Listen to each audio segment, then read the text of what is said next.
It was a warm spring day in 1971, and I stood on the auditorium stage, a finalist in my 6th grade spelling bee.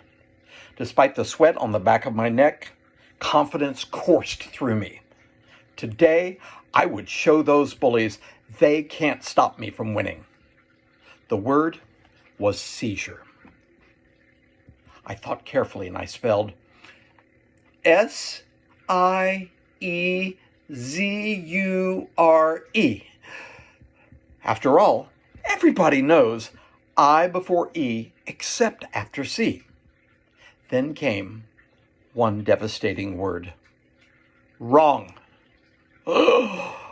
In that moment, I almost had a seizure myself, as the laughter rippled throughout the auditorium audience. Have you ever experienced something so embarrassing that you just knew you could never show your face again? Well, you're not alone. For 75% of Americans, public speaking ranks as their number one fear ahead of heights, spiders, and even death. But this fear isn't just about standing behind the podium. It's about having your authentic voice heard. And the cost of not doing that? Missed promotions, leadership opportunities never pursued, ideas that could change the world forever trapped inside us. Warren Buffett, now one of the world's richest men, was once so terrified of public speaking that he avoided all college classes requiring presentations. His fears were so crippling that he once threw up before a speech in a Dale Carnegie course that he had taken for this very purpose. But Buffett refused to let that define him. He went back and he finished that course, and he transformed his relationship with fear. That's exactly what Toastmasters provides.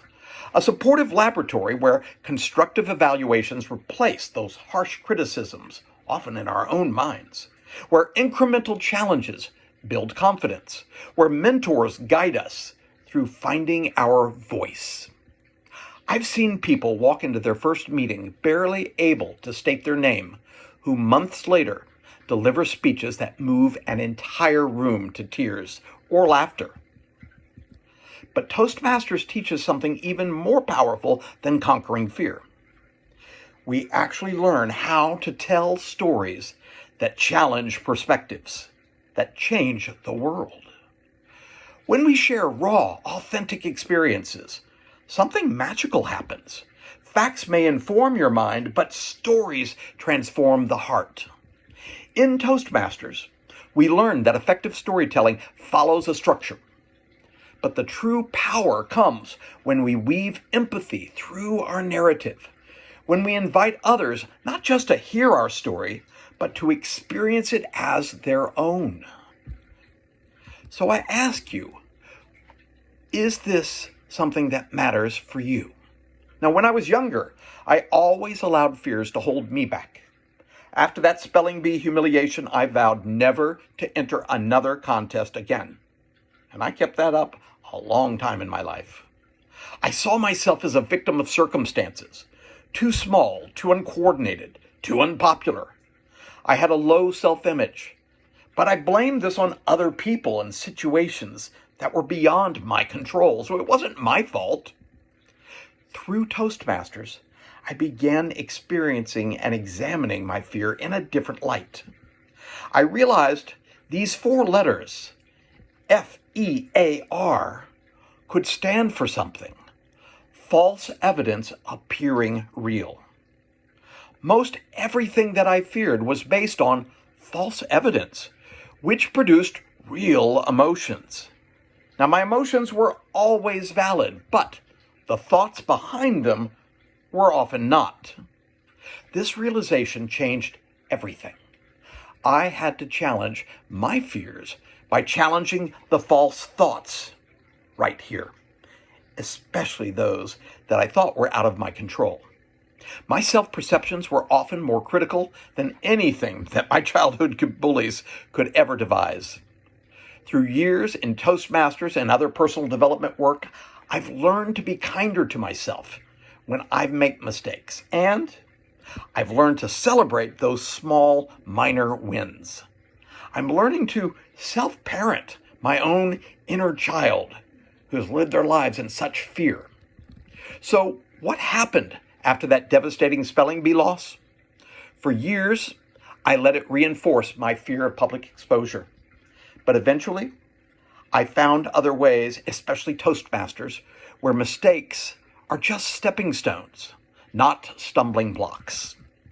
Today, I spell seizure correctly every time. More importantly, I've seized opportunities that I once would have avoided at all costs. Your journey can begin with just 3 simple steps. Recognize the need for change. Take radical responsibility for your choices. And take active steps to improve yourself. As I like to say quite simply, you just have to notice it, own the choices you're making, and fix it. Your story matters. Your voice deserves to be heard, and Toastmasters provides that safe harbor where you can transform your relationship with fear and discover the power of authentic storytelling. So join us at the next meetings. Come see how sharing your unique story could change not just your perspective, but someone else's too. Because the lesson I finally learned was this: our greatest fears are often the things guarding the doorway to our greatest growth. So I ask you, what story are you ready to tell?